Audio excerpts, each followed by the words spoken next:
Hello, we're in Malta and we're going to discuss this tiny chest of drawers. If it was in England, the dealer would be saying, oh, it's an apprentice piece for a student cabinet maker. They would be saying it's from a doll's house.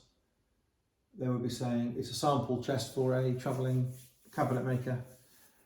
But I think that because this one is French, there is a lot of tabletop chests which were used in France on the flat desks. They call them bureau plats, and it is just something that caught on in France. And if you go online, you will find there is a supply of small chests of drawers, and I don't think these were made for children or were made by students or apprentices or for travelling salesmen. I think they were made to bulk out the usefulness of a bureau plat. This one here is very cute and small, and I think it could be used for a jewellery box. It could be used for a multitude of things, of course, but the thing about this little chest is that it's from about 1720, so it's early 18th century, which means it's about 300 years old.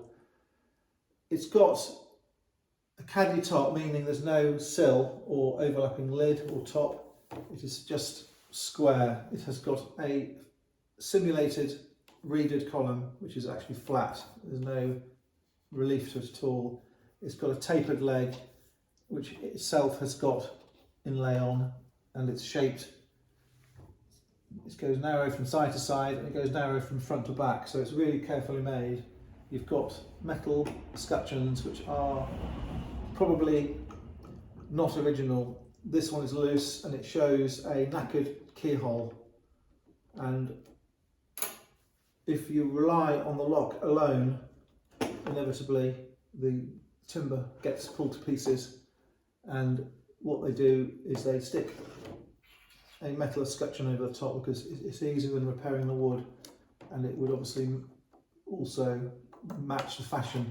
Fashions change and people wanted escutcheons. Same thing happened in England with bureaus.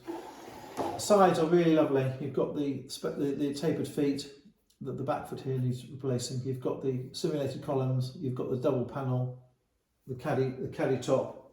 You have got a wonderful ancient back on this little piece of furniture. The back shows hand carving to fashion the shape of the board, which has a piece of paper stuck to it. That's never been changed. On the bottom you've got a piece of wood with, again, hand carving marks. A piece of paper has been applied, never been changed. Wonderful. And you've got basic construction to the drawers. The drawer linings have got a fruit wood perhaps, or softwood with basic veneers. You do see that in France. You'll see wonderful stuff on the outside, and when you look at the joinery, it's slightly crummy and basic. That is not uncommon in France. It seems to me in France that you either have very crummy joinery or you have extremely good joinery. The Victorian machine cut later furniture in France is usually extremely exact, and they often use oak to make the linings. So what we've got here is a very old, pleasing chest of drawers in Malta for sale. It's unusually small, it's of significant age, it has some wonderful veneer work.